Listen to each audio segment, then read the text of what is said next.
Yeah. All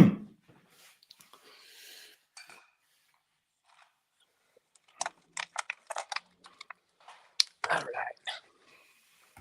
Get it. Get it. Let's get it. Let's get it.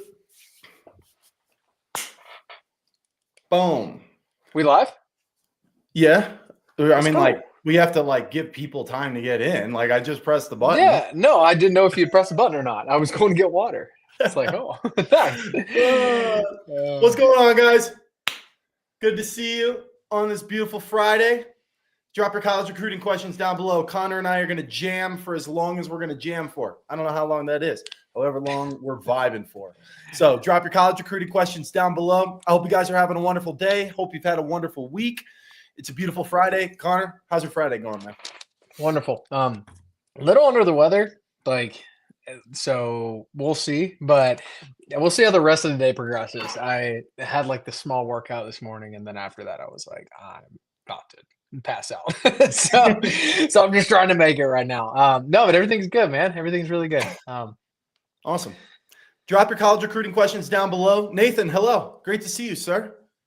Glad you're here. Anyway, all right. And we got some familiar faces, which is always great to see. All right, let's dive in. If a coach has their DMs on X closed, how should I reach out to them? Good question. Email. Email's one. Trying to find their Instagram is another. Waiting till they follow back is the third. Okay, so like obviously if their DMs are closed, once they pop over the follow piece to this, then you can build that relationship on Twitter. But until then, I would stick to email. Try to find them on Instagram, which is extremely difficult because everyone has a different handle and each different places. And we've actually seen this a lot, Jack. Like as of the last probably 2 weeks, where we can find them on Twitter, but their DMs are closed. So we go try to find them on Instagram and they have an Instagram. And then it's just like you have to spend an hour on research. So I don't know. I would say sticking to email is probably the best solution right now. So a couple things on this. The first is that there's a number of ways to get at a coach on Twitter, for instance, if their DMs are closed. It's not just through DM, right? Yeah. Like if you know what you're doing with posting content, that you can generate a ton of views that can lead to follows and then can lead to DMs and so sort, right? So that would be like the first thing. The other thing that I want to mention, which like I don't think we've talked about on here, which is actually kind of important, is so Connor, you were saying that like finding stuff on Instagram is harder, right? Because a lot of that, like when data companies will go scrape all of the social media profiles or all of the email addresses, like those types of things, Instagram is super hard to scrape. Okay. I know this because I've done it, right? So I've done this. I know that it's super hard to scrape Instagram. It's hard to get the exact right coach. And so that's why most platforms won't do that. All right. Now, here's the other thing, though, that is not talked about, which is if it's hard to find some sort of handle in a place, then that means that most people are not finding it. Yeah. Which means if you do find it, then you have a huge advantage. Sure. Like that's what that means, right? And so while it may be significantly harder for you to find an Instagram account for a coach, keep in mind that that work is probably more worth it though, because less people are finding those. I think about Nate a lot with this, right? Like his situation, which is super cool. Nate's one of our Soccer Families guys, just if you don't know. And he spent a lot of time on Instagram, a lot of time, and a lot of countless hours of research and trying to find these coaches' handles. Ended up finding a decent amount of them and had a lot of success in recruiting. So it is worth it. I think this just plays to your point, just to piggyback off of that. Yeah. So let me find this because I'm curious if I can do this. I was hoping you were going to keep talking about this so I would have time. I can keep rambling on this. Like this is something which is super interesting, but also super productive for people to know, like how important cross-platform streaming / content / reaching out is, right? So like I think about football players a lot and how they work as parallels with Twitter, right? And so like guys, what we talk about a lot is like with email, it does its job, right? You can produce video views, you can produce like actual exposure from that, but actual generation of conversation in the football world is going to happen a large majority on Twitter. And so they have to run as parallels and being able to have synergy between those two simultaneously, right? Like how do you match those two where they're running at the same time or you're getting traction on both platforms and then eventually they collide, right? So coach reaches back out, says they're watching your video. Now you're in conversation, you take that relationship and then things start to snowball from there. But I think it's massively important. Oh, you found it. Awesome. Okay, check this out. So this is not an Instagram example, but this is an email example, and it still applies. So I went to UCLA baseball, right? So UCLA baseball staff, I want to email them, and I'm looking here, and you can find Jake Palmer. Okay, so there's Jake Palmer's, but all these other coaches, you can't find these, right? There's no email addresses here. So people will be like, all right, I guess we'll just go with Jake Palmer and run with that one. But check this out. I bet you I could find Brian Ord's. And I know that because I literally just did it. So let me show you. Check this out. Let me remove this one and share a different screen. So instead, what I did is I went to the UCLA campus directory.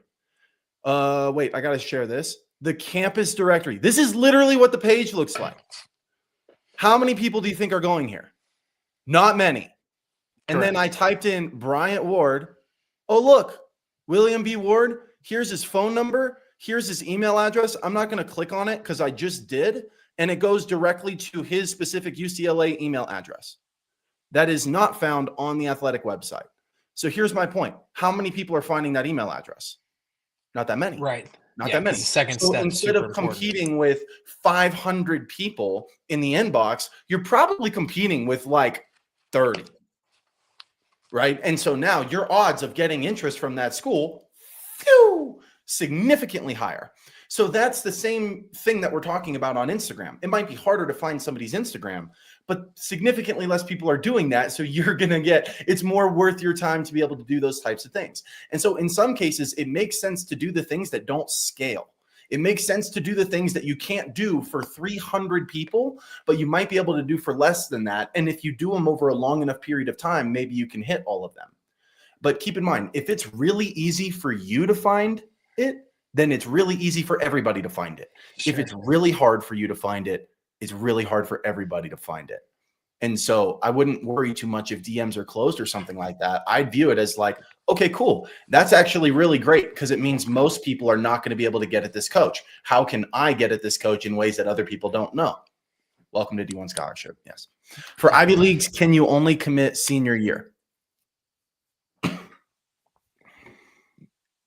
Yes and no. Okay. So this is a dual-sided question. This is such a politically correct answer from me. But what I'm going to say about this, okay, sit on the fence, Connor. Sit on the fence. Man. I will, because this is super unique, right? If we're talking about football and they love you and they want you to come junior year, you can commit to them, right? But you still have to get into the school. So my point is that with these other schools, they have the set amount of money. You're not competing with the entire student body. And so like the difference in Ivies is they work in their own microclimate per se. Okay. So like Ivy League schools are just in a different ballgame of what it takes to actually get into that school. So the commitment piece is okay, right? And so this is why it's like a fit-sitting topic, is because you can commit to them, but you still have to be able to get into the school, which is dictating then what you actually receive as far as scholarship and different things like that, right? So I think that it is a dual-sided question that yes, but okay.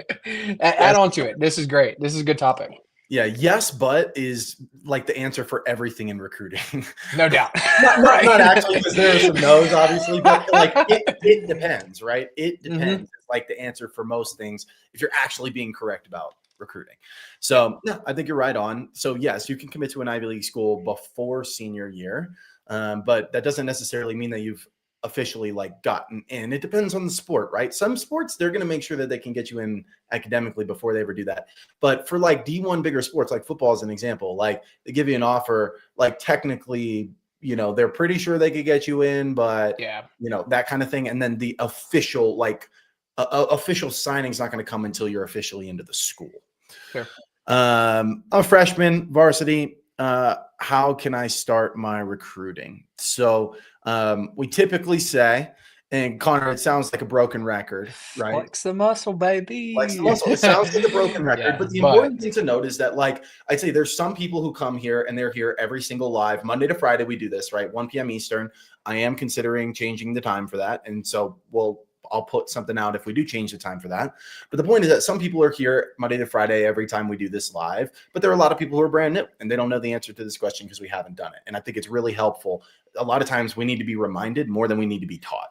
Yeah. So what we would typically say is that for freshmen, you are flexing the muscle of doing these things. So you probably heard about making highlight videos, sending emails, posting content on social media, sending DMs, like those types of things. Freshman year, we say you should flex the muscle, meaning you should do some of that so that when it's time to ramp and you're going to go do a ton of it, it's not the first time that you've ever done those things. You've already sent an email before, or 10 of them, or 20 of them. You've already made a few highlight videos. You've already done some of that stuff. Right? So freshman year, you're not going to go out and get a whole bunch of offers. It's not going to happen. You're not going to do that. Right? So freshman year, you're flexing the muscle so that you're like, okay, I kind of know what this stuff feels like. And then sophomore year, we would say that's building the foundation. You're building the foundation so that when end of sophomore year and then junior year comes, you're ramping and you're ready to hit the ground running. If you wait until it's time to ramp to flex the muscles and build the foundation, it's just not going to go well. It's not going to go well. That's, I usually say, the equivalent to me going in the gym and saying, like, I'm just going to go bench 315 today, even though I haven't been benching at all. Right? Like, am I going to be able to do that? No, I'm not as strong as Connor. Right? So like, I'm not going to be able to do that. Right? So freshman year, you should be flexing the muscles, and then you'll build the foundation, and then you'll ramp it up. Can I get to play in the US? I'm from India. been done. Yeah, it's been done. It's going to be harder. It'll be significantly harder. You're going to have a hard time getting in front of college coaches. It also depends on the sport. Some sports recruit more internationally than others, but it's going to be hard. But sure, you could do it. Can I get a D1 scholarship? I don't know. Can you? I think this is it's becoming common of like these lives that people ask these questions. And then like, I think you had a really good point on Tuesday, I believe that it was, of like, it's not up to Jack, me, like we can help and facilitate and what that looks like. And obviously like being able to teach you all the steps, but ultimately, like, do you think you can?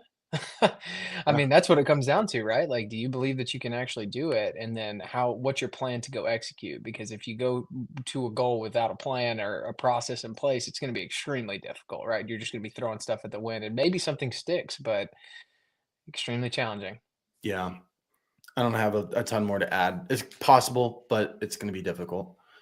Does your recommendation for multiple platforms apply to all sports, specifically women's soccer? Yes. For sure. And honestly, even move outside of recruiting. Anytime you put, pressure on one specific thing to deliver all of the results in anything, it's you're just taking a ton of risk on, right? If you're investing in a stock and you put all of your money in the single stock, you might have really high rewards, but you also might get absolutely obliterated, right? So people talk about diversification, and it really applies in a lot of different areas of life. And this is true for college recruiting as well. So yes, it definitely does. Soccer is one of those sports. I'd say Instagram is going to be bigger for you than Twitter, but you should be on multiple platforms, getting exposure in multiple places. And we talk about the recruiting trends report, which I'll throw up here. If you haven't seen the recruiting trends report, that data goes across 14 different sports is really what actually more than that. And so 59% more interest being on multiple platforms is a really big deal. And that matters for all sports, not just one. I'll give you another example, like football in the recruiting trends report. So if you want to go get it, it's free. d1scholarship.com/2026. You can go download it for free. Football players reported that 46% of them said that social media was their primary method of getting on coaches' radars. That's almost 50%, right? So does that mean, you should just do social media? No, right? No, you should be doing other things as well, even if a high percentage is coming from that place. Now, is it pretty much mandatory that football players use social media? Yeah, it is. Does that mean you shouldn't use anything else? No. No, right? It doesn't. By the way, Connor, we've been talking about social media. I forgot to tell you and all the lovely people that the workshop is officially scheduled for February 10th. Let's So, go. run a That's social awesome. media 101 workshop, just like the email workshop that we ran, except it's going to be only on social media. Early bird discount is live now. So if you want to get it for a little bit cheaper than it's going to be later, go grab it. d1scholarship.com/social media workshop, February 10th. It's going to be thebomb.com. But I would say even for soccer, you should be on multiple platforms, not just one singular platform. The showcases and big tournaments hold a lot of power in the process. Not everyone has money to travel. Connor, what you got? Yeah, you're spot on with not everyone has money to travel, right? So does it make it more challenging? Yes, because a lot of coaches are going to allot all of their time and attention to go to a handful of events that they know they get to see the majority of players, right? That isn't that's not to be said that it can't be done, right, in other avenues and other ways. I think this happens quite a bit with us as a business, right? Where people don't go to showcases. And Jack, you and I actually had a conversation about a prospect yesterday, right? Like last night, talking about this of like, hey, for this prospect in particular, he needs to go to one of these, right?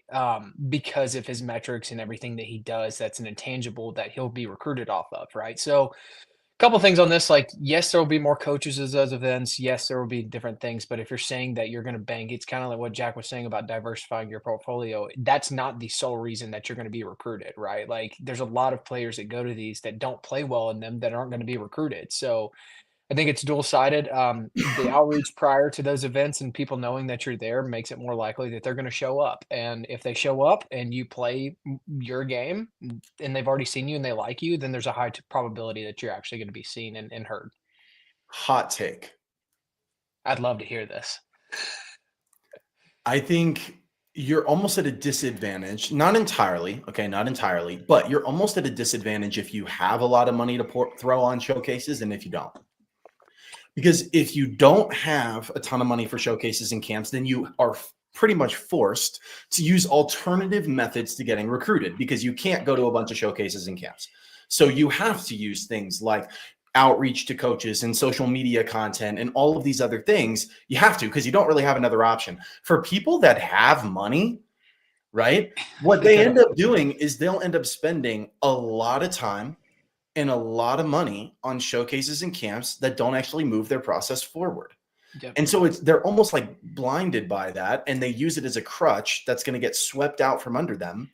And so in some ways, I almost kind of think it's an advantage in some ways. Of course, like the people who have money are going to be able to go to more events even after they're talking to schools, and that's an advantage. And so for sure, like take it with a grain of salt. But they don't, like if you don't have the money for that, you don't have that crutch. And that's almost like a good restraint on you. It's a good like boundary so that you don't end up wasting a lot of money. Because like I said, people that have money they'll chuck money at the recruiting process, thinking that showcases and camps are how they're going to get found. They waste 6 to 12 months doing that. They light 10 grand, 20 grand on fire.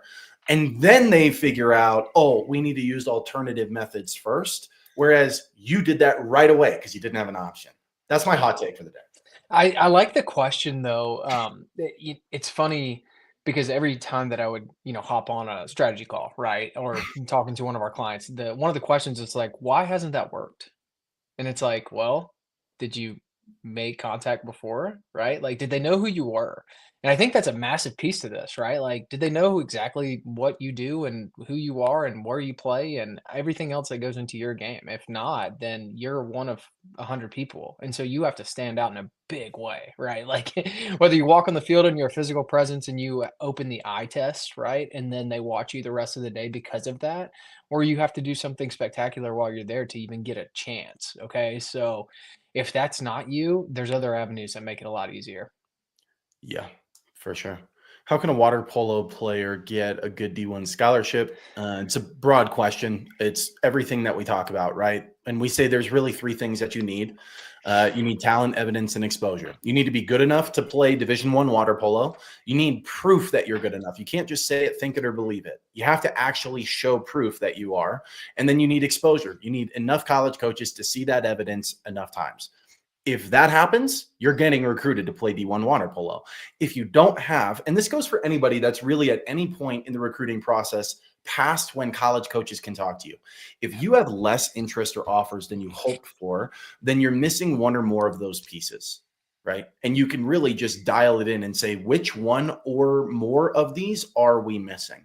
Now, the other important piece to remember is this will probably expose you in some ways, right? Like if you think that you're good enough to play D1 and you have a ton of proof of like your talent and you playing and you have a lot of exposure and a lot of coaches are looking at that, but you're still not getting interest, you're missing one or more of them. And if you have evidence and exposure, which one are you missing? Right. Yeah. And so it can expose you in some ways, but that'll also help you make better decisions to be efficient throughout the recruiting process with your time, money, and energy. And so that's what I would say: talent, evidence, exposure. That's how you're getting a scholarship at any level, not just D1. That's how you're getting recruited. And if you don't have the interest and offers that you want, you're missing one or more of those. Sophomore wrestler, girls wrestling programs are limited. How do you guys help your athletes when they work with you to try to get a scholarship, like compared to a broader recruiting program? What do you consider a broader recruiting program?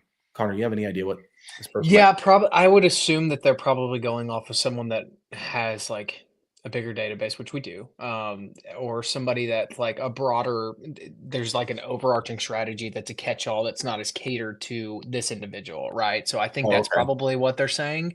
It's a good question, right? And I think that what Jack just said kind of hits it on the head, but wrestling's pretty straightforward though, right? Like you have a particular weight class and you probably fit into 1 to 3 of those. And inside of that weight class, it really comes down to record and where you are, right? And then the video can showcase, yes, some skills, but if you're, you know, 500 in a wrestling tournament, you're probably not going to get recruited. And that just goes back to the skill that you were talking about. Now, if you're winning every single match and girls wrestling is limited and you have the video to prove that, and like you're probably catering to a smaller number of schools, but that doesn't mean that you can't go do it and contact the schools that you can be recruited by in women's wrestling. Yeah, I think so I'd say there's like 3 levels to how we would work with someone. So the first piece is a large portion of the recruiting process is really the same across all sports. Okay. I'm going to dive into the other pieces, so don't be freaking out. Like, take a second. But the point is, like, a large portion is the same. You need talent, evidence, and exposure no matter what sport you play. Now, the evidence might look different depending on the sport that you play. The exposure, there might be some platforms that you're going to get more exposure on than others based on the sport, right? But like in general, like we've had, hundreds of athletes, tens of millions of dollars in scholarships, 14 different sports. Like we kind of have already done the hard work of figuring out what works. Okay. Yeah. So that's the first level, is like copy what's already working. The second level is, okay, then how can we tailor that to your specific sport? Because there's going to be pieces that are like, okay, overarching strategy is the same for all of them, but there's unique differences for each of these. And then the last layer I'd say is, so not just tailored to your specific sport, but your specific family and situation, because there might be specific things about your situation that are not going to apply to other people, even in your sport. And so I'd say there's like overarching strategy that's backed by data, proven that we know works. Don't reinvent the wheel, just follow that. Then tailored to the sport, then tailored to the individual family. I'd say that's like basically how we work with pretty much every client. Would you suggest to start the recruiting process as a freshman or sophomore for a Canadian student wishing to play in the United States? It doesn't change if you're a Canadian student. That's all the same. I would still flex the muscles freshman year, build the foundation sophomore year. Heading into junior year, you're ramping up. Junior, senior year, you're really ramping it up. What should a DM look like on Insta and X, please? You know what's Social media workshop, baby. Social media workshop is a great time for that. So we'll share all the DM scripts that have worked really well for us. I also, Connor, I don't even know if you know this, I have 100 different tweets of content inspiration that people can literally just go look at and like, oh, I'm going to copy that, along with bios that they can just straight up copy, along with pinned tweets. Cool. It's covered. It's covered. The whole thing is That's covered. awesome. I think that is a big miss in social media is your bio. I see it every time we hop on a client call where we'll be talking to someone and I'm like, hey, just pull up your Twitter really fast. Let's look at it. In the bio, it just doesn't tell the story as to what you need to go play at this level, right? Whether it be and I'm not going to give up too much of the secret sauce, but like honestly, I think that's a huge miss. Is like that's the first thing that they see. It's like, what? Okay, who is this? Where are you? What are you doing? And how can you make us better? So there's two things when it comes to social media. There's two things. You have traffic and you have conversion. Okay. And if people are like, what the heck are those? This is what I mean. Okay. You need both pieces in order to succeed on social media. Okay. Traffic is college coaches coming to your profile. They're learning about who your kid is, right? So traffic is like you're posting content and then somebody sees it and they go to your kid's profile. You're generating traffic to the profile. Traffic is people, right? So you need traffic because you could have the perfect profile, but if nobody's coming to see it, it doesn't matter, right? So you need traffic, you need people coming to it. And there's a number of different ways to generate traffic, which we'll talk about at the social media workshop on February 10th, d1scholarship.com/social media workshop, early bird discount going on right now. The second piece of it is conversion. Conversion is making sure that your profile is dialed in so that coaches have a reason to follow you.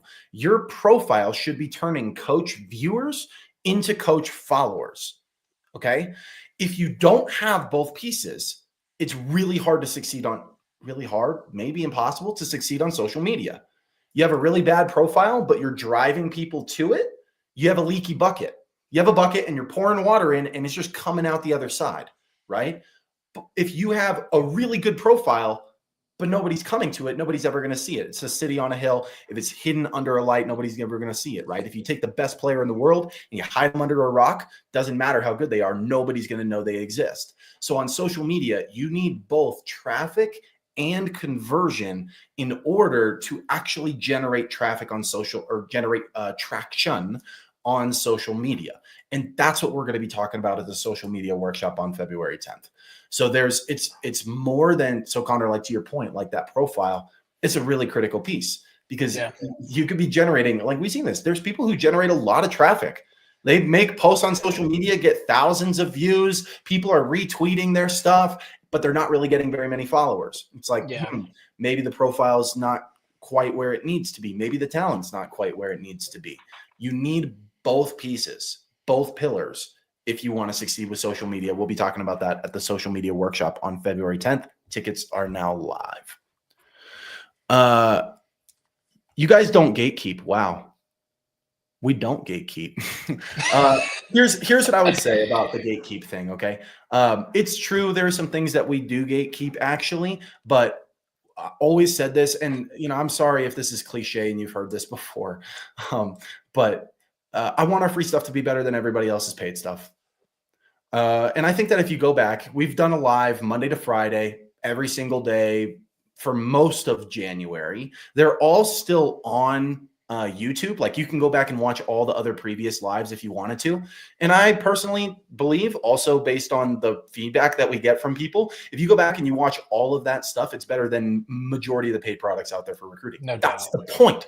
That's the point, right? The whole point is like, if you're getting value from our free stuff, some people are going to want more and then they're going to pay, right? Like that's generally what it is. And so I'm glad you're like, you guys don't gatekeep. That's awesome. Also, we actually do gatekeep. We're not sharing the best stuff. So Correct. If you love this stuff, I think you'll love the other stuff. But that's a very nice comment. So thank you. If you're playing D2 and are a sophomore, if you enter the portal, what are your chances of D1? You want to take that first? I mean, I have moving vertically is challenging, guys, in any sport. Okay. Like you have rare instances where someone can go, but think about the rare instances and what they look like, right? You already have a pre-existing relationship with that coach that's a higher level, and you just had a phenomenal season. Okay. So like, it's easy because like Trinidad Chambliss for Ole Miss is like a prime example of this, right? Like where he goes and he wins a D3 national championship. He's MVP of everything. He's all world. He wins the Heisman for this. And it's like, of course, that you can't miss with that, right? Like he's a great option to keep on your roster. Okay. But when you're talking about an everyday player even, okay, so not someone that's a standout on the best conference and the best team at that level in D2, going to D1 is going to be extremely challenging. So yeah, that's the take. Most players move. His point with vertical, if you're like, What exactly is he talking about? Most players move laterally, meaning they don't move to a division. They don't move up in division. They move to another school in the same division. Yep. That's the majority of people in the portal. Okay. So if you're at a D2, you're significantly more likely to change schools and stay in D2 than you are to go D1. Now, are there D2 players who go D1? Heck yeah. Okay. Heck yeah. But I think the portal is often talked about as this magical land where you just enter it and you automatically have an advantage over all the high school players. And so now you're just going to get picked up and bam, things just get way better from there.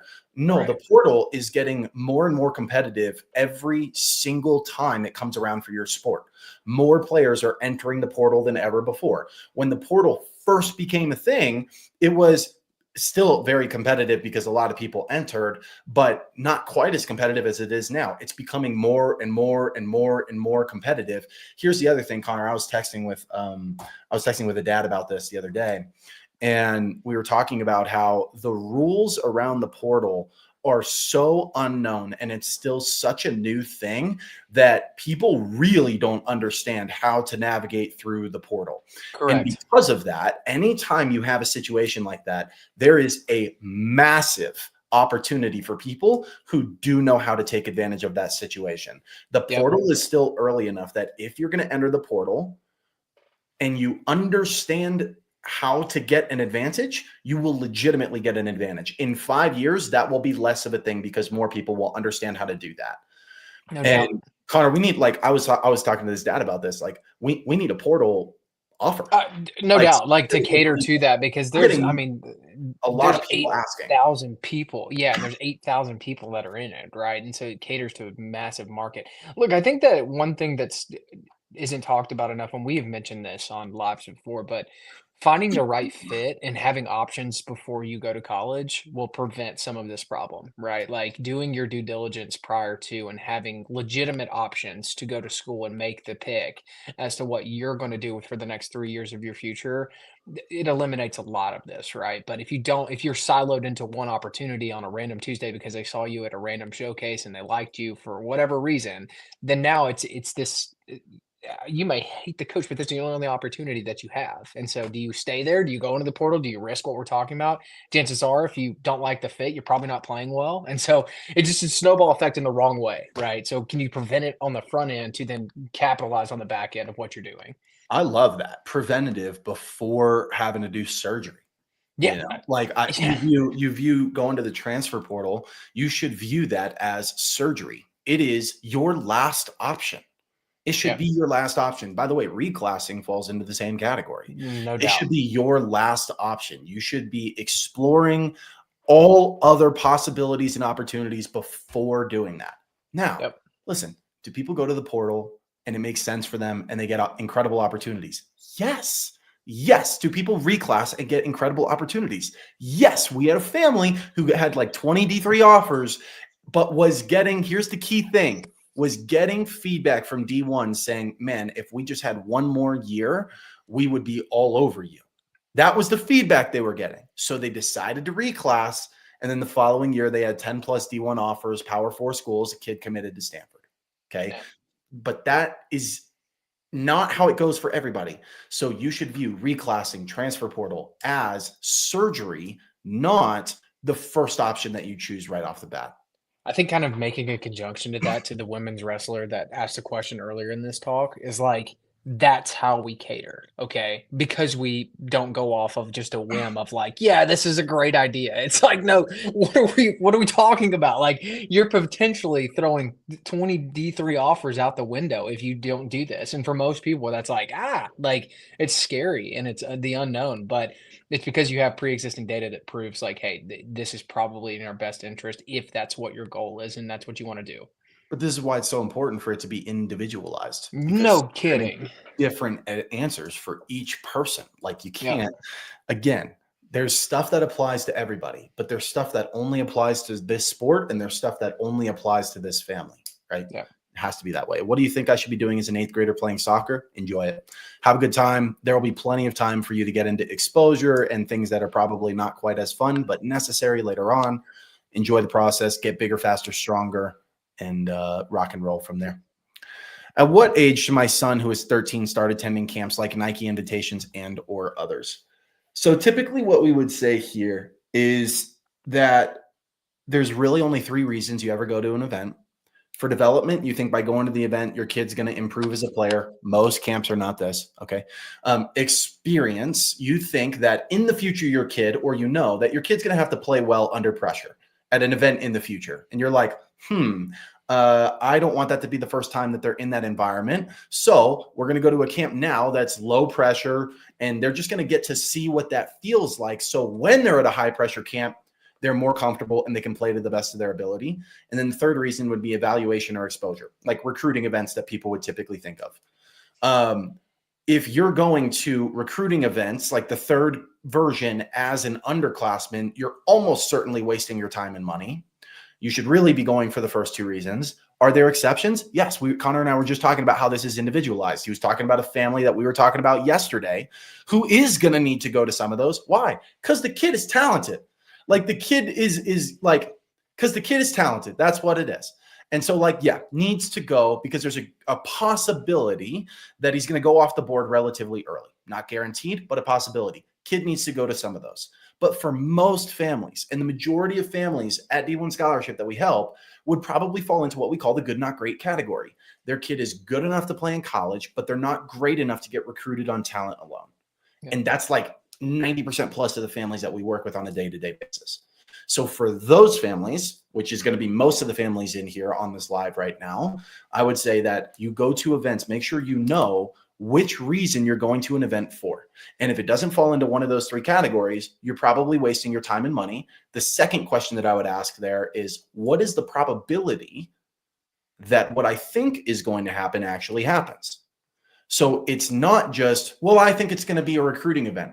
As a freshman, what's the probability that it actually is, though? Very, very, very, very low, right? Mm-hmm. So it's, what is the reason that I'm going to this event? And then what do I think the probability is that that reason is going to play out? Congratulations. I probably just saved you $10,000. Like, you will save yourself so many events by doing that and just having that line of thinking. A lot of parents that we talk to, and at this point, we've had over 10,000 families apply to work with us in some fashion. Okay. So not newbies at this. Most of those parents, okay, don't know how to navigate the college recruiting process, right? And this is killing me here. Hold on. Most of those parents don't know how to navigate the recruiting process. They don't have a strategy. They're hearing from friends who have gone through the process before, or Bleacher Talk with, other families that are in there, right? Or they're watching social media from people that are regurgitating bad information, right? Like that's where they're getting their information.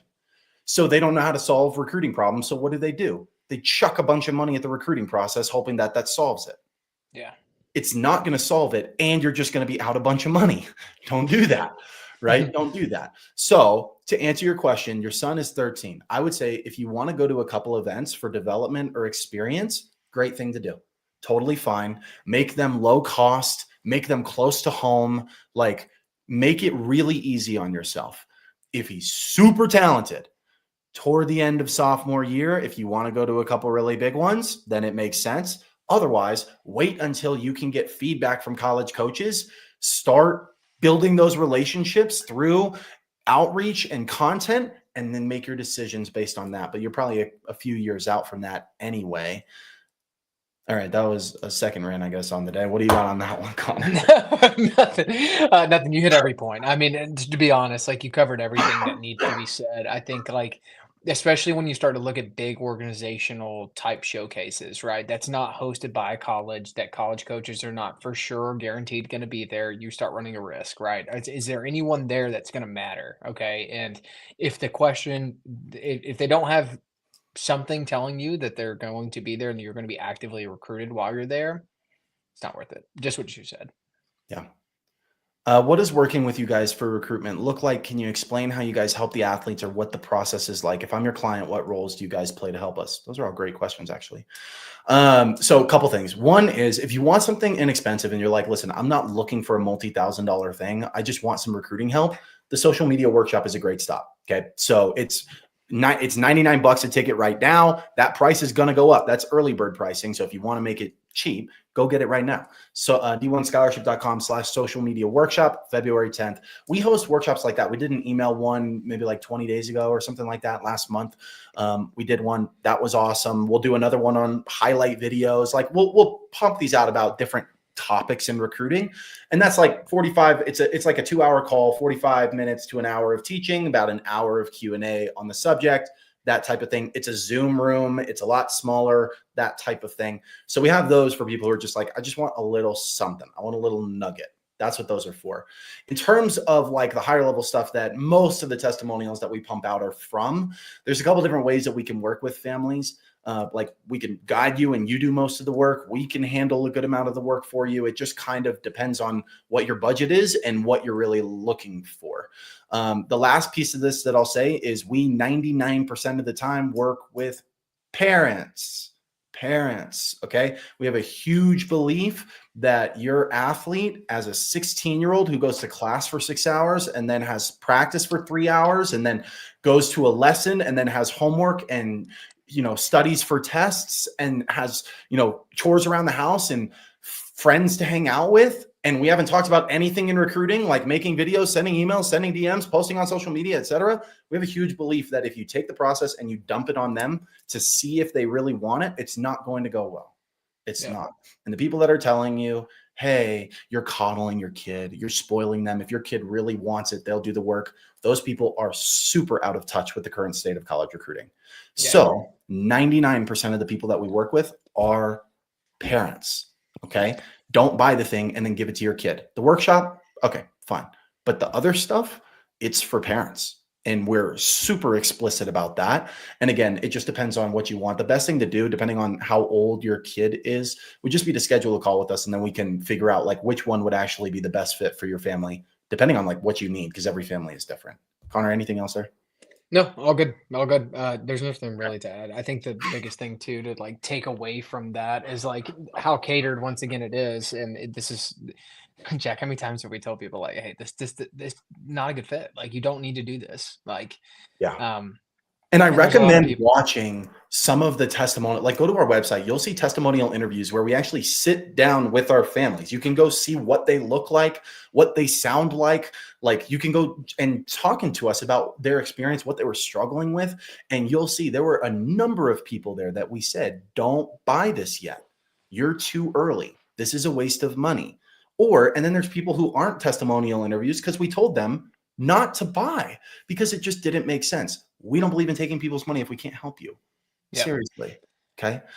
Sorry, I cut you off, Connor, but no, you're good. I thought about JC. Thing. I was like, I'm just going to roll the interview thing. No, that's good. It's good. I think about like JC and like when we were in office hours the other day, like prime example. It was like 2 days ago. Yeah, right. But how cool is that, by the way?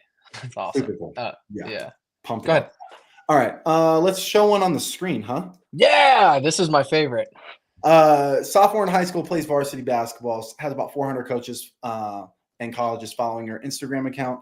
Other than emoji, not sure how to start talking. All the schools that follow you, and again, social media workshop is great for this. We'll talk about this if that's of interest, okay? But you should be DMing all of the schools that follow you. And there's other things that you can do specifically on Instagram when a coach follows you that you can't really do on Twitter, actually. And so we'll talk about some of those things as well on the workshop, but you should be contacting all of those schools that follow you. So the way that we think about this is there's a hierarchy of interest, right? People will say, oh, it's just a follow. Listen, college coaches use just common sense. Why would a college coach go follow a kid if there was a 0% chance that they thought they would recruit them?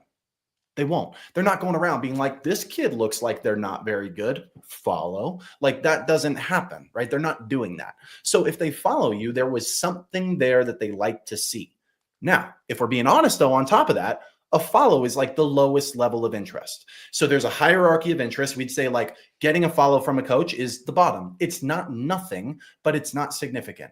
But if you turn that into an email or a DM conversation, that's a step up. If you turn that into a phone call or a texting conversation, that's a step up. If you turn that into an unofficial or official visit, that's a step up. And then finally, you have like offer, which would be the final rung of the ladder on the hierarchy of interest. And so the point is like getting a follow is not nothing, but there's a lot of work to do. And so all you're trying to do with all of these coaches is move them up the hierarchy of interest. That's it.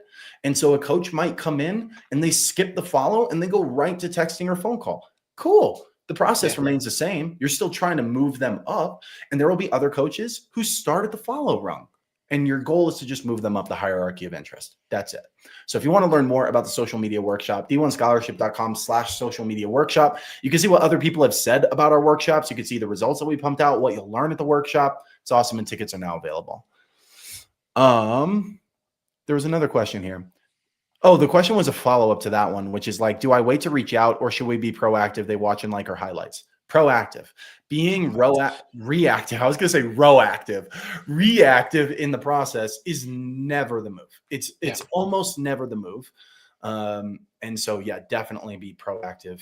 The emoji sign, though, if they're leaving emojis on your daughter's profile, is a big, big tell that they really like her. Okay, because like think about the it's a small amount of effort, right? I actually talked to one of my buddies that's in recruiting, and he's a coach for big powerhouse D1 school here in Georgia. And I asked him because I saw him like he was like hearting stuff. He was putting like the flame emoji. He was just like gassing these kids up, and I was like, "What are you doing? Like, why are you doing that?" And he was like, "Well, I can't talk to him, but I'm giving him nuggets that I really like them." And I was like, "Oh, okay." And this kind of pertains to that same thing. Like they like her. We just need to be proactive, just as Jack said. Yeah.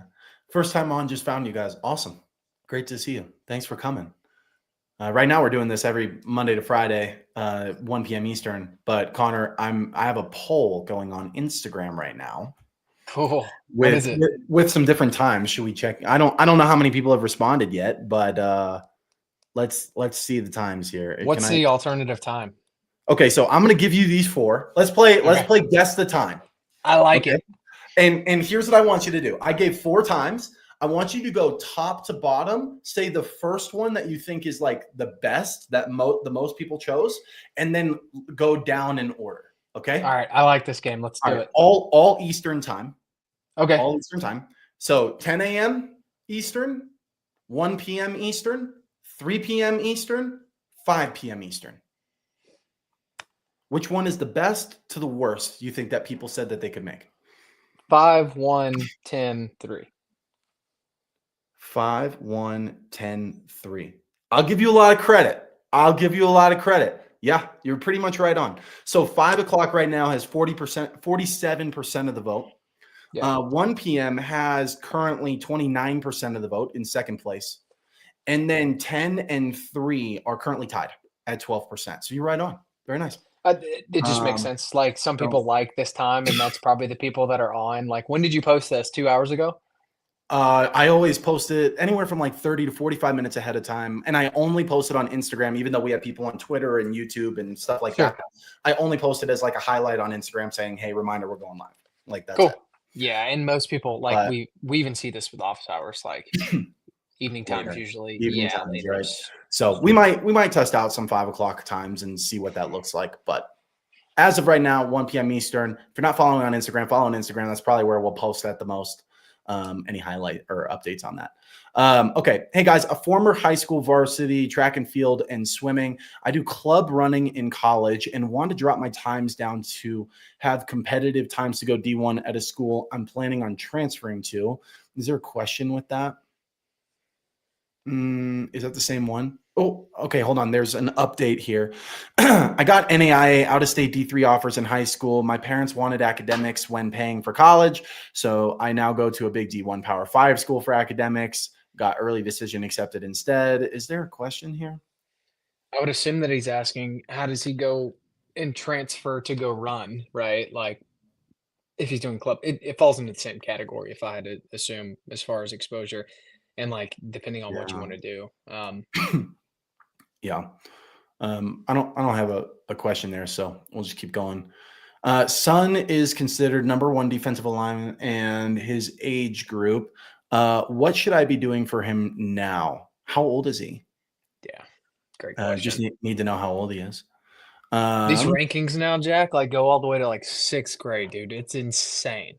Well, dude, it is insane. So I've started posting on LinkedIn, right? I've been posting on LinkedIn, which LinkedIn is wild, dude. Like on Instagram, I'll have like, 15-year-olds that are like, you don't know what you're talking about, bro. Like, Sure. which is par for the course, right? Par for the Yeah. course. LinkedIn is wild because there's this whole other part of where people are like virtue signaling. So they'll tell you that you're wrong, but they'll do it in like a nice way, Professional way. Yeah. 'Cause they're professional all way pros. that also makes it seem like they just saved the world last week. And Sure. dude, it's freaking wild. But I've been posting on. So the reason I was saying this though, why was I saying this? I had a point with this. I've been posting on LinkedIn. What were you talking about? What? Why? Where was I going with Oh, that? the ranking systems that have come out now, like all the Oh, way yeah, back to yeah. 6th grade. Dude, I see people on there talking about like, oh, we're trying to get our 9-year-olds recruited and prepared. And I'm like, bro, they're 9. Just like let them hang out. They're having a good Let time. them play Give 'em, multiple sports, give guys. 'em some Like Skittles. Like, what do you mean, dog? Like they're 9. Like just I give know. them some Skittles. Let them play 7 sports. Let them dunk like Kobe in the backyard on a 5-foot hoop. Like, Correct. bro, just let them have a good time. But on LinkedIn, I'm seeing it, dog. We're building our travel team for the 9-year-olds so they're prepared in 10 years. Like in Great. 10 years, Now is you your got club even going to exist? Like, I don't know. probably not because, like, So look, let's be honest. At crazy, 9, dog. some of them have yet to start hitting coach pitch at 9. Okay, so like, or stop hitting coach pitch. So like, let's just Crazy, dog. pump the brakes. Should I share with potential schools that I already have an offer, or could that hurt their interest? It depends. It depends. Depends on the level of school that you got an offer from, the level of schools that you're talking to, how early or late you are in the process. Often it makes sense to share that you have an offer, but again, it depends, right? It Yeah. depends. So we would need to know more about that situation before we could give good advice.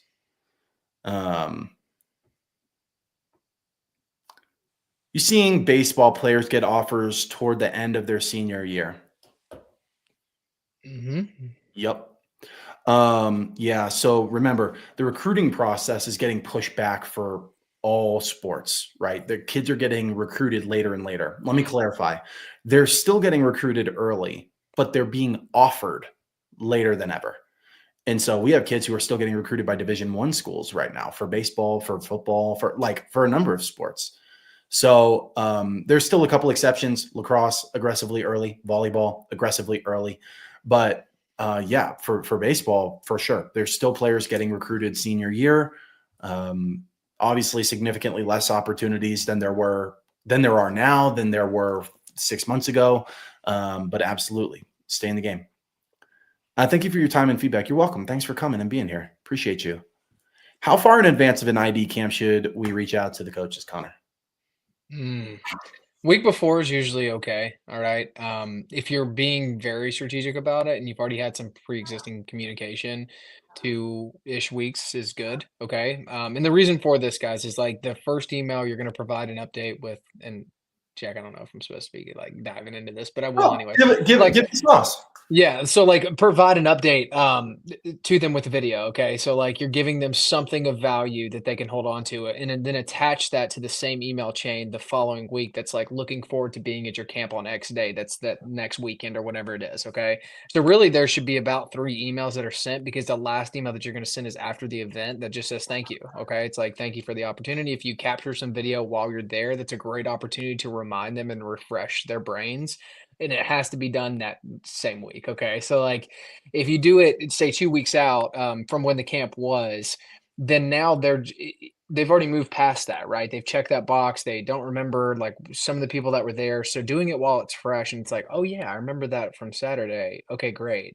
So I would recommend a 3 email campaign. If you don't have that, okay, so say that you're on a time crunch and it's this upcoming weekend, still sending them an email before it produces a lot of traction. Okay. And they have a reference point while they're there that if they go to lunch and there's a break in between, they can pull up their email and they're like, hey, I remember that girl or guy that was playing just 10 minutes ago. And this is the video that they have attached to it. Okay. Yeah, banger. I got nothing. Have you done swimmers yet? Of the 14, Kind of. sort of. Yeah. Sort of. Dual sport. Yeah. Dual sport we have, not an exclusive swimmer. But again, 14 different sports at this point. We played baseball. So 13 people had to be the guinea pig for each one of those sports. Thank you. You're welcome. Thanks for being here. D1 College just followed me just now. It's good news. You're on with D1 Scholarship. They follow you just now. I think there's something to it. College coaches want to see more of your sport or more of your life outside. Definitely more of your sport. Okay. 1000%. They're recruiting you for your sport. Okay. You can still show some stuff of your outside life. That's totally fine. Like, we'll get people who will say, do I need a personal social media account and a sport specific social media account? You don't. You can use a personal account as long as you're using it for majority sport purposes, right? And you're comfortable with posting sport content on there. So definitely sport. You can add some, I call it flavor. Like, you can add some flavor to yourself or your kid, things that they like to do off the field. That's totally fine. Even a good thing to do. But the majority of your content should be centered around sport. I think, well, I'm gonna make sure I'm not gonna turn this into a rant, but there's a lot of people who I think overemphasize intangibles, Connor, Mm-hmm. and rather than emphasizing tangibles and then using intangibles as disqualifiers. For those who are like, what the heck is he talking about right now? Here's what I mean. When you say things like your kid is a leader, your kid hustles, your kid has high game IQ, like, these are intangible things that college coaches want, yes, but are not strictly recruiting off of. They're recruiting off of your kid's ability to perform skills that they are going to need to compete at the next level. That's what they're evaluating. Now, if your kid doesn't have like one or more of those disqualifiers, maybe it'll disqualify them. Maybe it won't. Maybe they're like, listen, I'm not looking for a leader. I just need somebody who can do the job. Right. Yeah. And so I think that there's an emphasis on things like leadership and hard work and stuff like that. When the reality is, are those good traits? Yes. Should you have them? Yes. Is that what coaches are primarily looking for right away? No. They're going to prioritize hard skills first. And then everything on top of that is really just like a cherry, right? It's a bonus on top. I'm not going to turn that into a full rant, but I could. Could. Daughter is a 26 soccer goalkeeper, invited for unofficial D3 visit same day as other incoming goalkeeper. Cost of attendance 2 times what we can afford. Should we travel 6 hours one way before knowing if financially possible? No.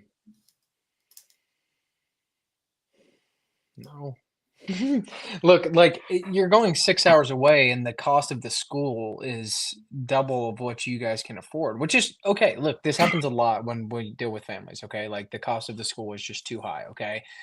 One thing to really keep in mind though is, like, what is the purpose of the 6-hour trip to go on a visit with the other goalkeeper? Like, is it to get an offer that you guys can't afford, or like, what did they already tell you that are going to receive an offer when you step foot on campus? Like, typically with an unofficial visit, they give you next steps and what that looks like. But I think the more time that we can have some kind of conversation about that, and look, they might not even know. Okay, like, if you just applied to the school and it's all academic merit based, being a D3, they might not know what admissions means. So if you want to push that date back or ask for that, that would be great. But we would just need some more context to be able to really guide you guys and what that looks like.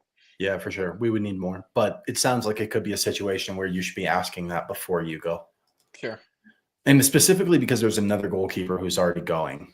Yeah, and that just makes it uneasy. Like, what are we doing? Are we competing? Is this the 2 goalkeepers that they're going to bring in for the freshman class? Like, these are all questions that we would have had answered prior to going. But same thing applies. Like, if it's the money side and not the competition side, then ask about the money side. Hey, coach, look, this is a 6-hour drive, and just be completely honest with them, right? Like, I think that's a misinterpreted thing that we have to beat around the bush a lot with college coaches. And it's just like, no, go straight to the source. Like, hey, coach, this is going to be a big undertaking for our family.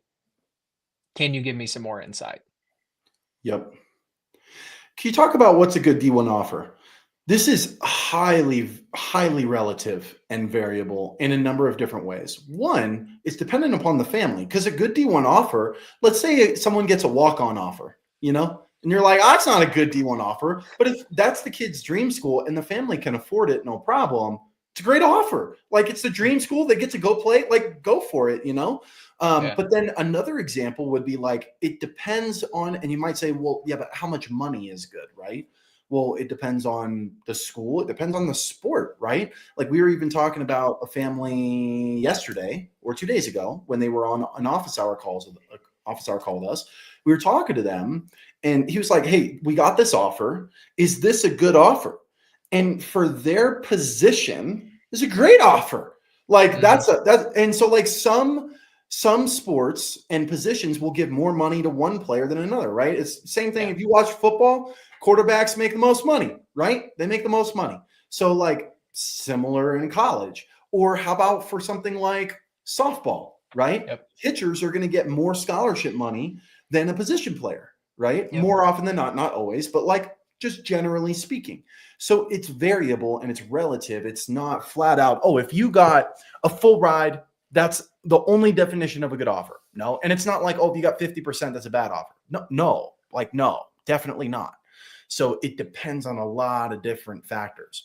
But I would say if it's a school that you love and your family can afford it and you're excited about it, it's a great offer.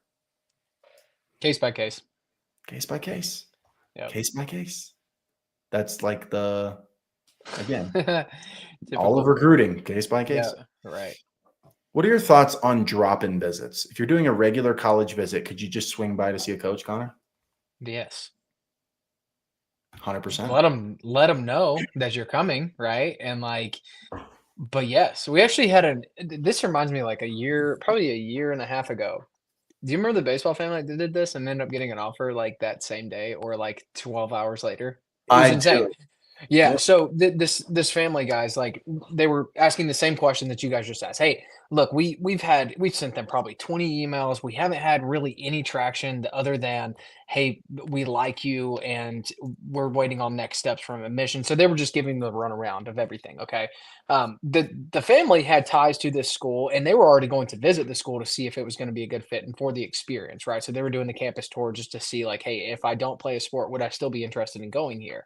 And it's the same question. They ended up going to the school, walked in the coach's office after they set up a time with him, like, "Hey, coach, I'm going to be swinging around campus. I'm going on a campus tour. Can I just pop into your office?" And he said, "Absolutely, come by between blah and blah. I'll be here." Right. So, nonetheless, it worked out in their favor. But you guys should 100% do this, okay? And like actually tell the coach and just put it out there that it makes their job. And we always talk about it, Jack and I, eliminating hurdles for the coach to jump through, to talk to you, to see you play, to do everything.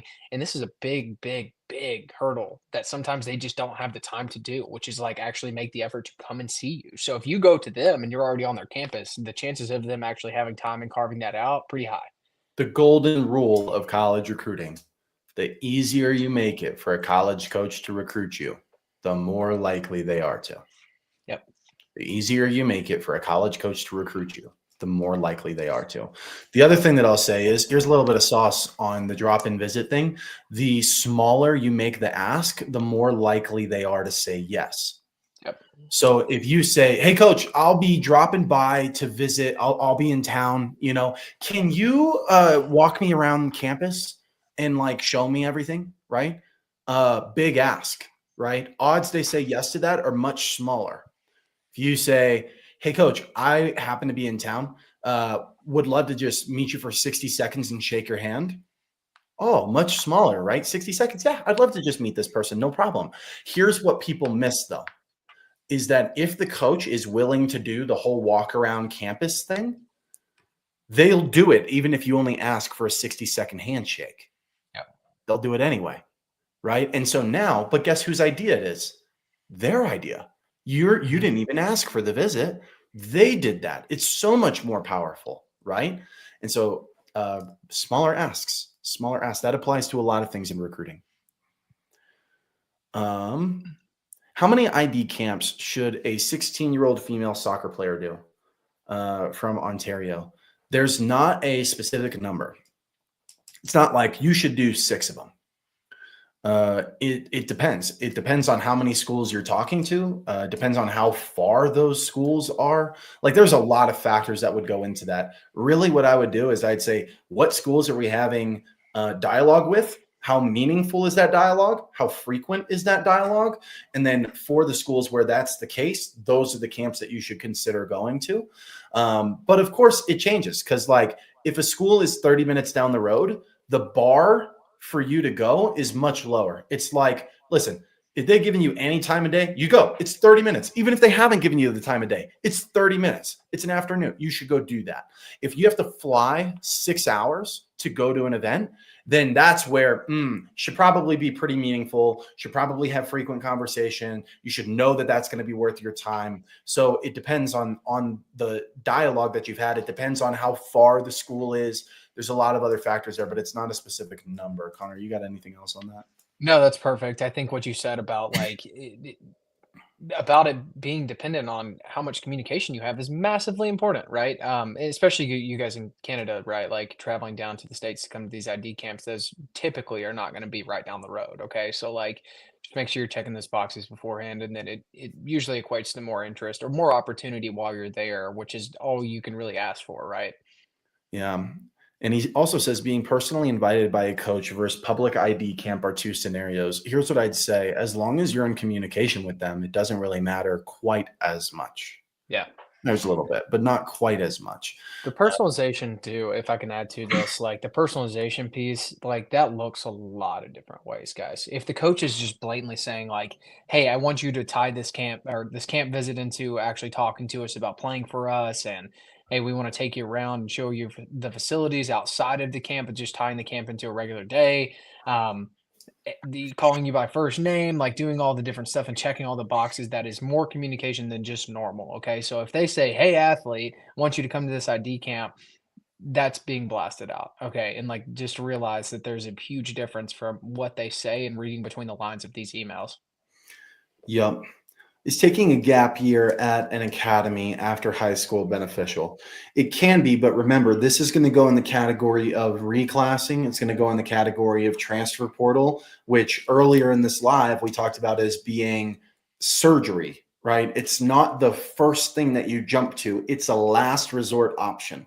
Yep. So can it be beneficial? It can be, but like I think there's a lot of other options that would be better than that if you can make that happen. Like going to a junior college would be much better than just taking a gap year like that, right? So is it an option? Yes. Should it be the first option you jump to? Absolutely not. Daniel Roach. Daniel, I believe, if I'm correct, I think he was at the email workshop. So great to see you, sir. With coaching changes, it seems like doing great communication in high school can build good connections for a later portal transfer move. Absolutely. Okay. Absolutely. Don't burn any bridges. And I can tell you this personally, actually, because though I went to a junior college, where you don't technically have to enter the portal, it's still sort of like the same process, right? Very similar process.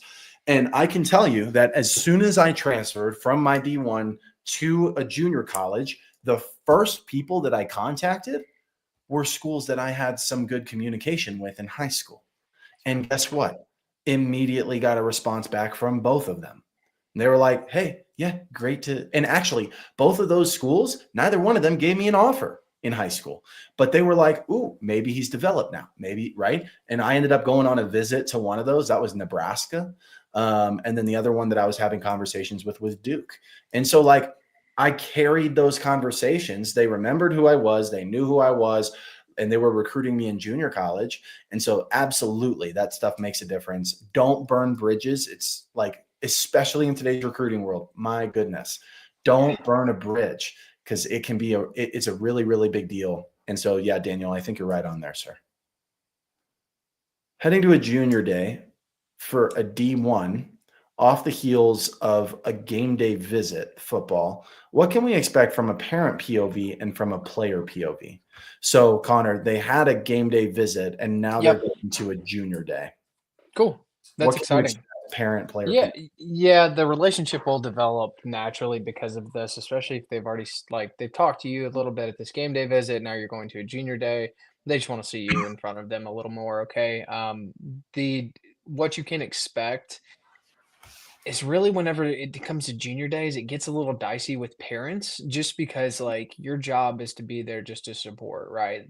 The athlete's job is super important at junior days to go and talk and ask next steps and to be able to facilitate what happens next in this whole recruiting process.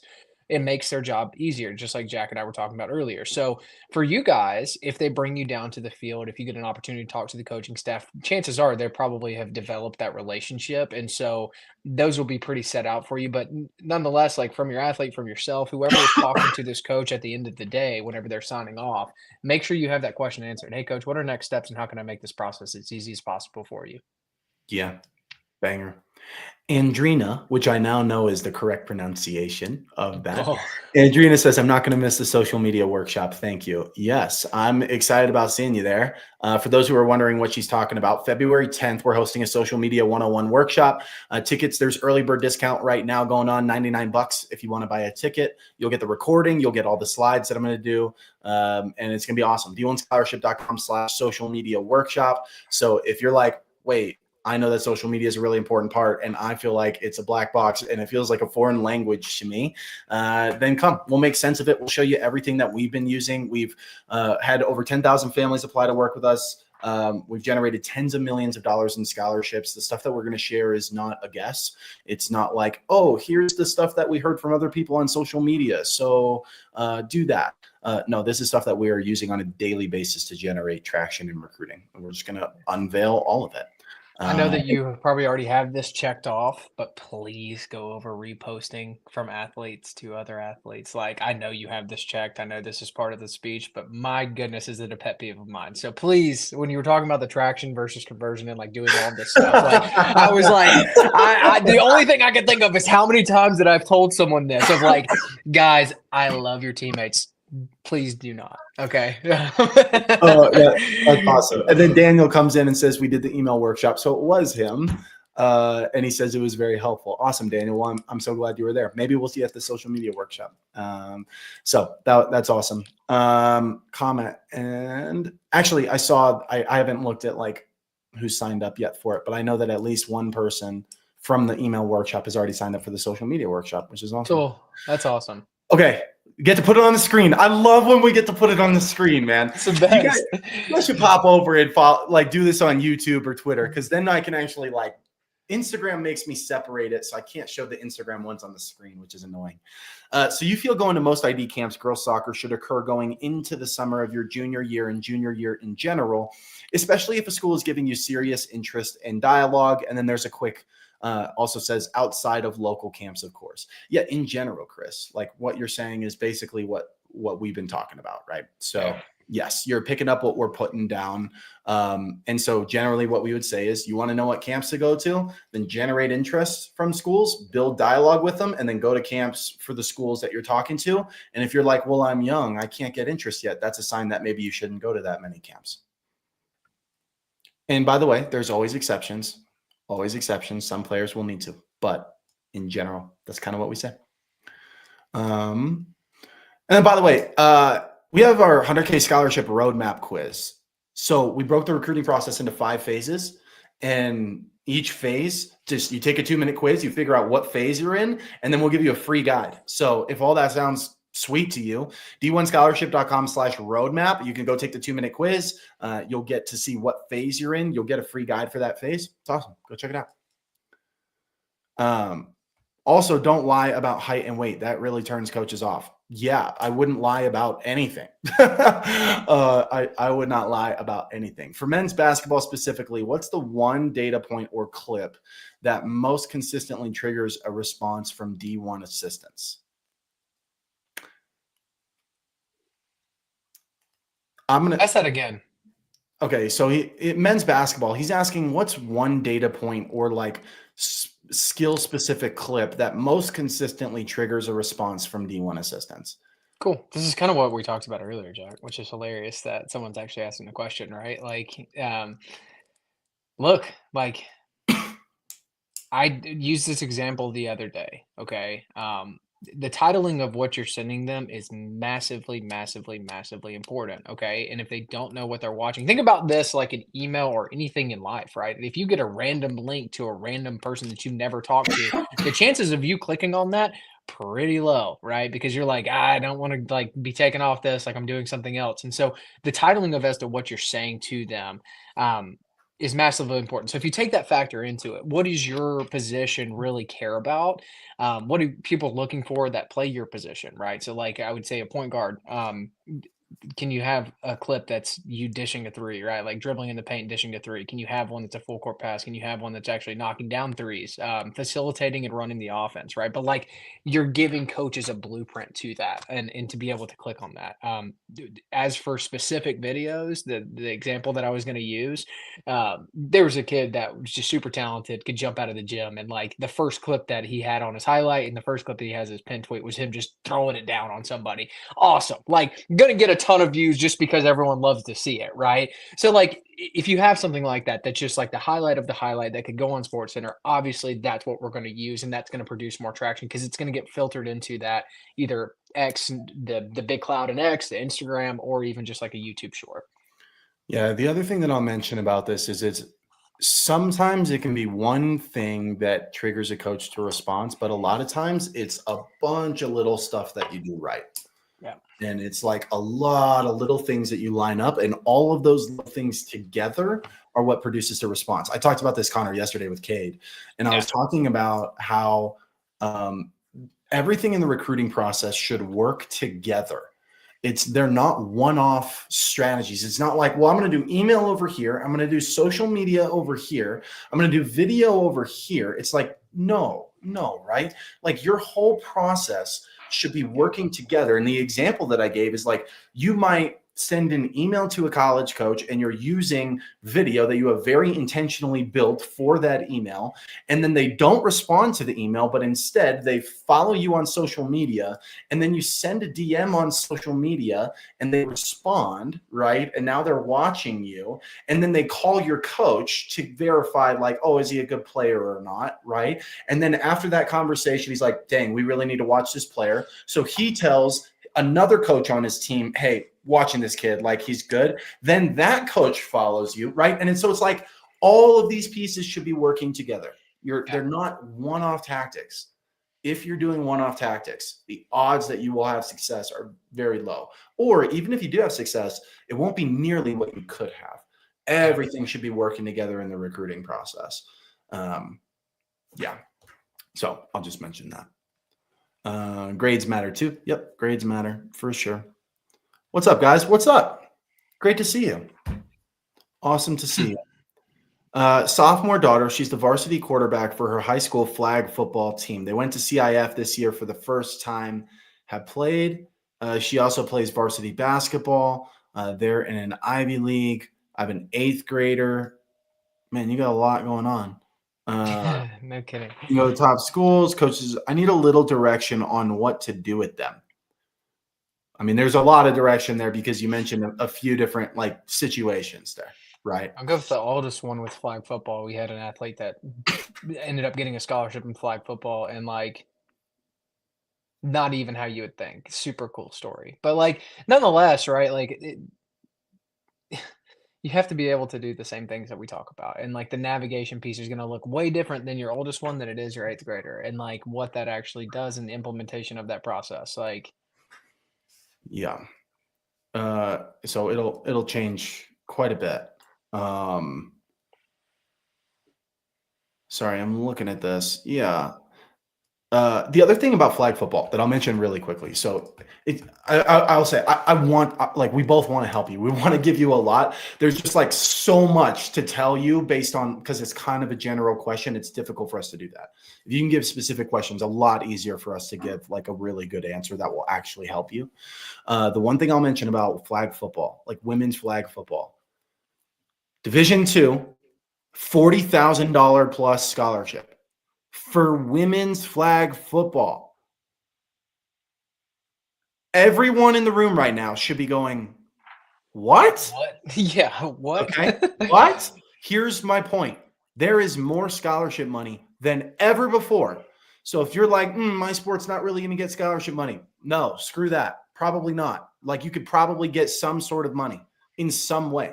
They might funnel it through academic money. They might funnel it through meal plan money or something but they will find a way to get you money. If women's D2 flag football can give a $40,000 plus scholarship, there's money for everyone. There's money. I think the one thing that he can take with him today is just building a school list that's representative of flag football and women's sports because it's pretty narrow market, right? So like building a school list would be the first, and then collecting evidence second, and then just going to contact those. But like building the school list, I feel like would be super challenging versus a football or basketball or baseball or women's soccer, where there's a lot more room for error. And this is the same thing that applies to swimming and in different water polo is another one that there's, I mean, to be honest, like usually on the West Coast and like D1s probably have 50 to 100 schools and like D3s have some, and then there's Oh, none. Yeah, it's for nuts. water polo, it's like 30. Yeah, it's insane. Like, It's significantly smaller, right? yeah. And rugby was the same way. Yep. Like some of these sports, but also those are like the best sports because there's just significantly less competition and very few people really know. Like when you're trying to get recruited for the big three, which is baseball, basketball, football, you are competing against people who know what they're going into in the recruiting process. They're spending $5,000, $10,000, $20,000, $30,000, sometimes more than that to get their kid recruited. The Yep. most amount of money, like you're playing in the big leagues. You know Yeah. what I mean? Like you play in a big three or even soccer, volleyball, like you're playing in the big leagues, right? Mhm. When you're trying to get recruited for women's flag football, you're not playing in the big leagues. You're Yeah. not. It's actually easier. I know because nobody's doing what we're talking about in those sports. Whereas, like, there's a lot of information out there. Some of it's bad, but obviously, like, there's just a lot more information that even if you have some bad information, but you're still posting on social media or doing whatever, like, you still can get some traction. Yeah.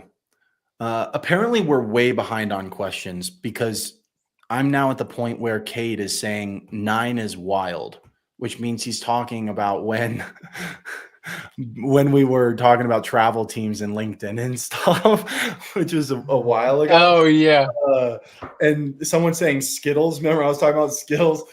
Skittles for training. That's what we use when potty training. Yeah, that sounds about right. no kidding. Get them to throw the ball at the wall as hard as you can and kick it and jump as high as they can. Like that's what they should be doing.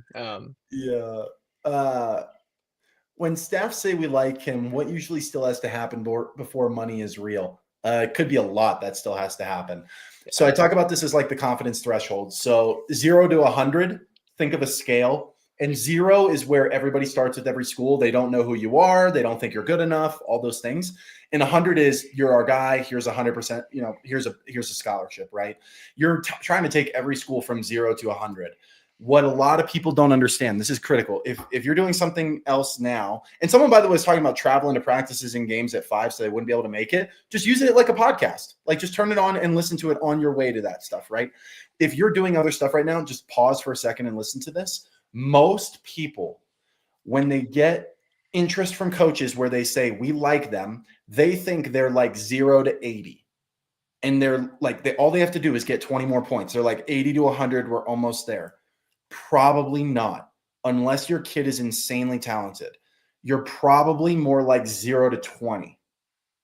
So when you say what usually still has to happen before money is real, a lot, probably, unless you're super talented or you're really late in the process. If you're like a second semester senior, timeline's going to get compressed. But I'm saying in general recruiting process, we like him is equivalent to 0 to 20. You're not nowhere. That's awesome. But the hardest part of recruiting is usually not getting interest. It's turning interest into offers. You're at like 20% when you're there. There's a lot that has to happen. More evidence, more phone calls, more seeing you in person, like more everything, more academic steps. Like there's a lot that has to happen there. So I'd say if they're at we like you, 0 to 20, not 0 to 80. Yeah, even if you use the example of like purchasing shoes, right? Like I can like a lot of shoes, but what's actually going to get me to buy them? How practical are they? What are they going to do for me? Like, what am I going to wear them? Like, what in all of this different stuff that you ask yourself when you're just making normal everyday purchases, but the coach is doing it to save their job. So, like, remember that if they say they like you, there's just so much more that has to happen to where they think that liking someone and thinking they can produce wins on the field or help facilitate that is a completely different topic. And here's an example. This is a really easy way to put it. You go on a date and you go, "Oh, I like her." Mm-hmm. I would go on a second date with her. Right? Are you close to getting married? So true. Like for most people, probably not. You're just like, oh yeah, that like this requires another event. This is worth it, to like try it again. Sure. That's really where you're at when they say we like you. There's so many parallels between recruiting and dating. There's so many. And so that's kind of how I would think about that. With the transfer portal making it nearly impossible for high school athletes to get offers from D1, D2, it seems like JUCO is the safer choice to start their college careers. I'm going to push back a little bit. Is it harder than ever to get recruited to D1s and D2s? Absolutely. Is it nearly impossible? No. No, it's not.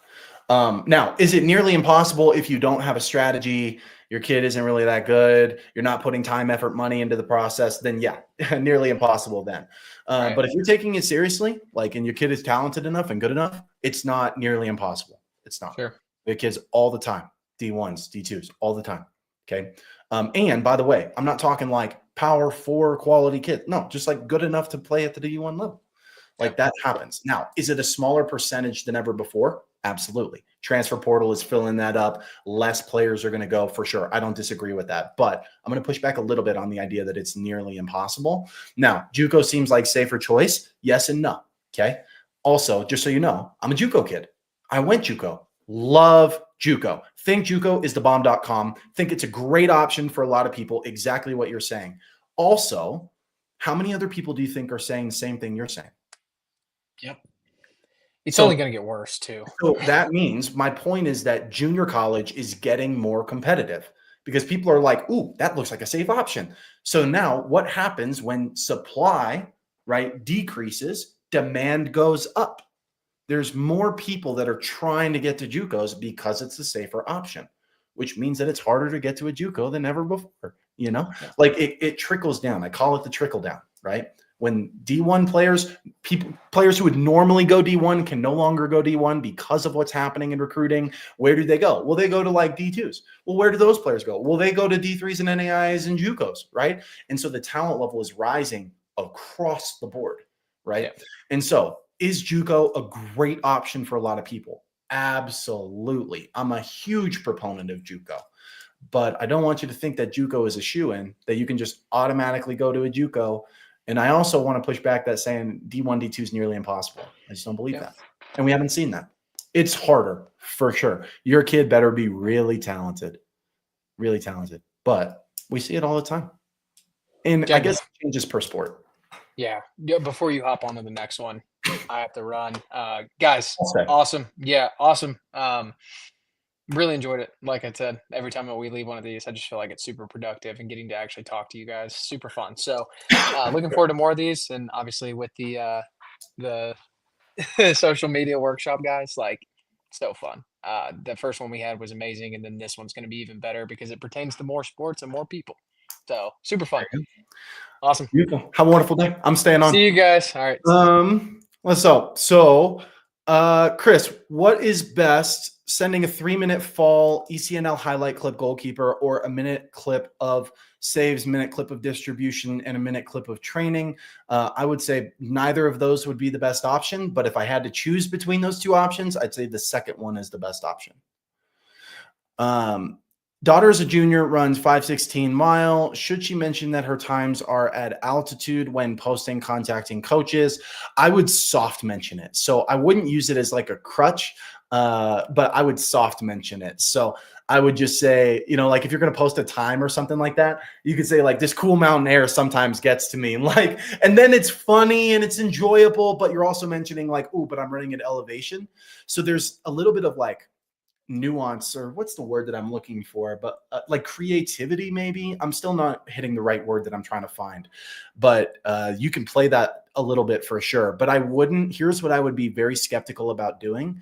I wouldn't jump on and be like, this is why my times are what they are, because of elevation. Then it just sounds like an excuse rather than something that's impressive. So I'd be careful about how you do that. Is response rate higher when the athlete emails, the recruiter emails, or when it's a 2-step intro? Not a 2-step intro. Remember, every time that you add another step, you're giving another percentage of people time to fall off. So it's always easier to reduce the number of steps because you're going to have drop off at each step level. So if you're going to do like a 2-step or a 3-step or a 4-step or something like that, and if you're listening to this and you're like, what the heck is he talking about? Don't worry about it. It's not important. But I would remove steps. I would not add them. Just like a little direction, the best ways for exposure at their age, or what should I be doing as a father who has kids that are athletes and have the potential to go somewhere? Not just my opinion. Coaches tell me all the time they see my kids play. Yeah, and I'm trying to remember ages of your kids. Sophomore daughter and son was what again? I'm trying to look. And 8th grader son. For the 8th grader son, just let him enjoy the game. You're early, right? For the sophomore daughter, you're in the building foundation stage. So here's what I would do.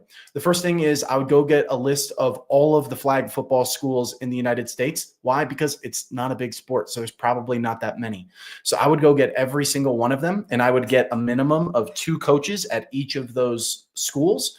And I would get all their contact info. Okay. Now you're early enough that you don't need to do this tomorrow. You can build the foundation for this, but that's the first thing that I would do. The second thing I would do is I would go get as much video of her playing flag football as possible. I'd write out all of the skills that she needs to showcase for a quarterback. And then I try to get as much video of each one of those skills as possible. Okay.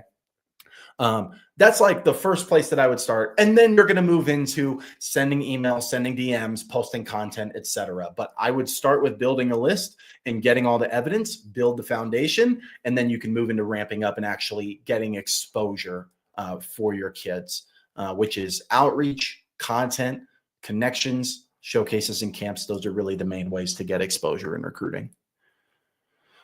Son is a football high school athlete, wants to transfer to another high school because the current school he's attending hardly gets noticed, gets offered. Should we transfer him? So I would not assume that just because you go to a bigger high school, you're going to go get more interest. Possible? Yes. Likely? No. Probably not. You might be solving the wrong problem, right? So here's what I'm saying. When I say solving the wrong problem, you think that it's the school that's holding your kid back, when in reality, it's probably an inability to generate exposure in other ways, right? So you changing schools does not solve the problem, because most coaches are still not going to find him based on the school. They're going to find him based on what he does on social media and the schools that he contacts and and the evidence that he builds. And so if you haven't solved that at the school you're at now, you're not going to magically solve that by transferring schools. So I think you might be solving the wrong problem. Now, is it helpful if he plays at a bigger school? Absolutely. Like, yeah, you have an advantage there for sure.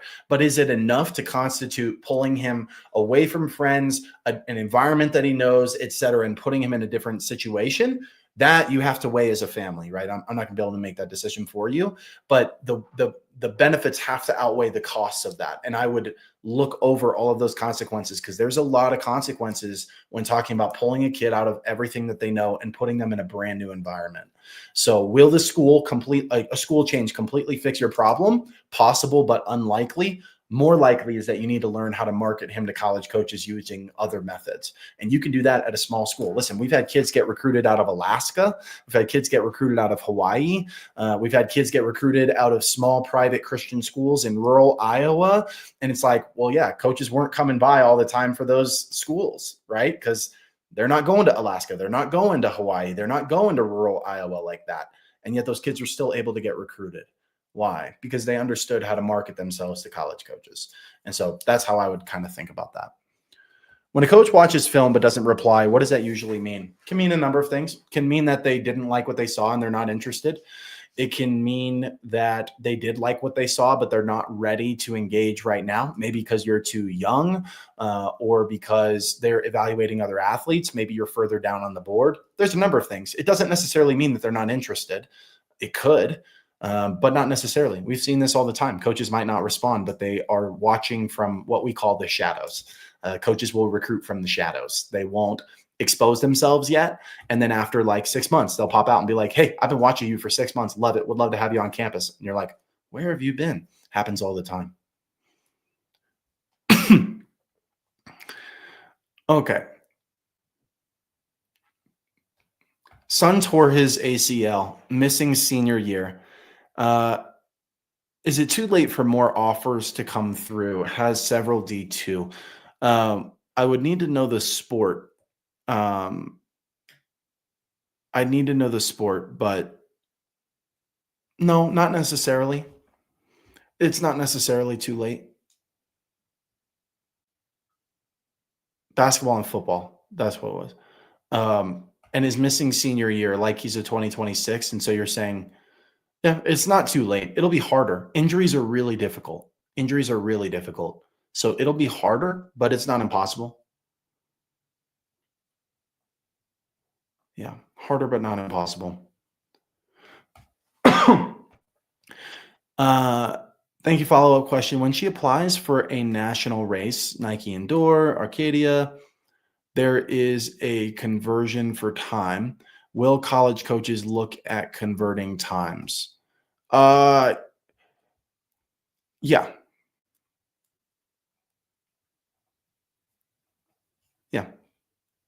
When comparing against other athletes who compete at sea level. So like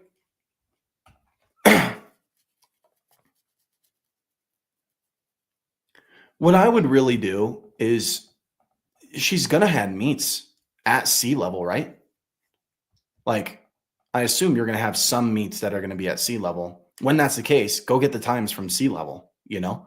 Like, I live in the mountains. I live at 7,600 feet. And so I know what that's like. But I would go get times also not at elevation and that are at sea level.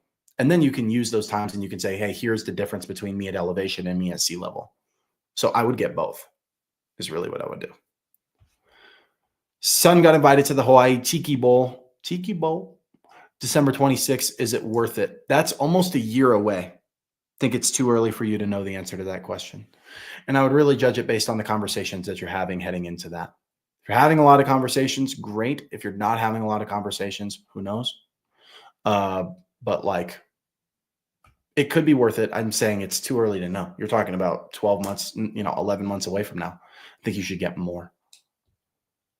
What do you think of us sending our son to Germany for soccer school his senior year? Is this a good idea? Keep in mind, I don't know your family. I don't know enough to know if this is a good idea for you guys or not. Okay.